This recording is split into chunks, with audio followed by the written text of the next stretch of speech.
शैलपुत्री च द्वितीयम् ब्रह्मचारिणी तृतीयम् चन्द्रघण्टेति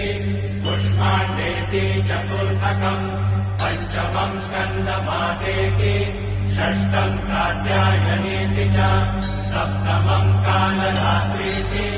महागौरीति चाष्टमम् नवमम् सिद्धिदात्री च नवदुर्गाः प्रकीर्तिता प्रथमम् शैलपुत्री च द्वितीयम् ब्रह्मचारिणी तृतीयम् चन्द्रघण्टेति